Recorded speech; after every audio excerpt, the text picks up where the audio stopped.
सभी को सुप्रभात। मैं स्नेहिल अपनी कुछ पंक्तियां यहाँ पे प्रस्तुत कर रही हूँ। पहला ऐसा है कि जब हम लोगों का ब्रेकअप होता है ना, तो बताते हैं हम कि अपने पार्टनर को दोषी ठहराते हैं। तो कभी कभार तो ठीक है, उनकी भी गलती होती है, लेकिन कभी कभार बेफालतू में हमें गलत ठहराया जाता है। तो उस पर मैंने लिखा था, तू बेगुनाह है गुनाह करके, तू बेगुनाह है गुनाह करके, मैं बदनाम हूँ वफा करके, और यूं ही खत्म नहीं हुआ था वो रिश्ता, तूने छोड़ा था दगा करके।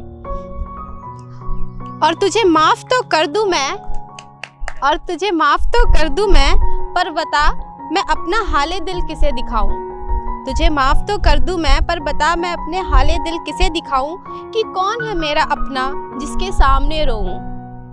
तुझे अपना बनाकर खोया है मैंने, तुझे अपना बनाकर खोया है मैंने, अब कैसे किसी को अपना बताऊं, अब कैसे किसी को अपना बताऊं। और लोगों से तो फिर भी मिल लेती हूँ मुस्कुरा करके, और लोगों से तो फिर भी मिल लेती हूँ मुस्कुरा करके, बस इतना बता दे अपनी माँ से कैसे नजरें मिलाऊं। शुक्रिया। अगला है कि ये थोड़ा सा गर्ल्स पे है, जो हो रहा है आजकल हमारे इंडिया में या फिर पूरे वर्ल्ड में जो सिचुएशन है, उस पे लिखा है मैंने कि क्या लिखूं क्यों लिखूं किसको लिखूं, कि क्या लिखूं क्यों लिखूं किसको लिखूं, और जो 4 लाइनें लिख देने से मेरे रुक जाए ये दरिंदगी, तो मैं अपने रक्त की हर बूंद से पूरा ब्रह्मांड लिखूं।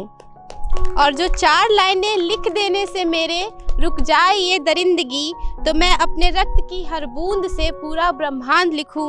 और अब बस सन्नाटा छाया है, अब बस सन्नाटा छाया है, मेरे शब्द भी खामोश पड़े हैं।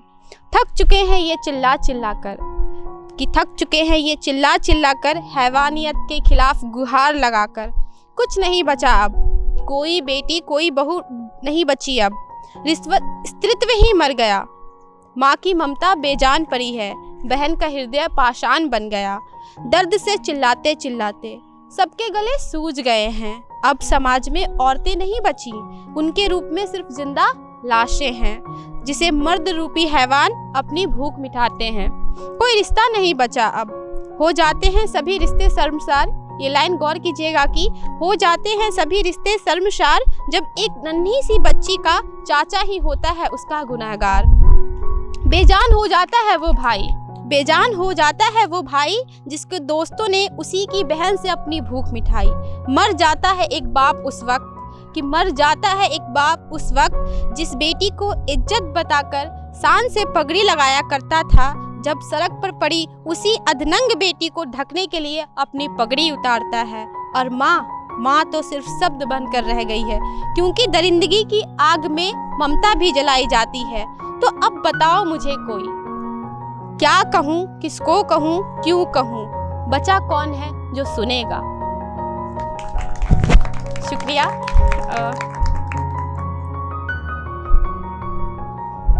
नेक्स्ट है कि जैसे कि हम सब काबिल बनते हैं, अपनी ज़िंदगी में कुछ ना कुछ हासिल करते हैं, तो उसके पीछे हमारे पेरेंट्स का बहुत बड़ा रोल होता है। तो कहीं ना कहीं हम अपनी माँ से तो ये जिक्र कर पाते हैं, उनको बता पाते हैं कि वो कितनी अहमियत रखती है हमारी ज़िंदगी में, लेकिन हम अपने पापा से कभी बता नहीं पाते, या फिर उनको इनकार ही कर देते हैं, उनको कभी अपनी ज़िंदगी में शामिल नहीं कर पाते। तो उसी पे एक चीज़ थी, एक 4 लाइन है कि आज देखो लड़का बड़ा हो गया, आज देखो लड़का बड़ा हो गया, कल तलक बाप की पूरी कमाई से भी पूरे नहीं हो पाते थे शौक जिसके, आज 4 पैसे कमाकर अपने पैरों पर खड़ा हो गया। जिसे मिलती नहीं थी एक रुमाल भी माँ के बिना, जिसे मिलती नहीं थी एक रुमाल भी माँ के बिना, आज उसका माँ से मिलना नामुनासिब हो गया। आज देखो लड़का सच में बड़ा हो गया।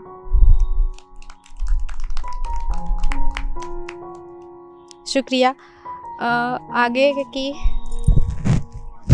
ये मैंने जब मैं बहुत हार्ड टाइम से गुजर रही थी, तब मैंने ये कुछ लिखा था कि कुछ अधूरी बातें हैं जो मैं बताना चाहती हूँ, कुछ अधूरी बातें हैं जो मैं बताना चाहती हूँ, कुछ दर्द हैं जिन्हें पीना नहीं चिल्लाना चाहती हूँ, और कुछ लोग हैं जो गैर बन गए हैं, कुछ लोग हैं जो गैर बन गए हैं, अपना हक उन पे जताना चाहती हूँ, मन के भीतर उसे आंसुओं के सहारे बहाना चाहती हूँ। कि एक सैलाब जो उमड़ रहा है मन के भीतर, उसे आंसुओं के सहारे बहाना चाहती हूँ।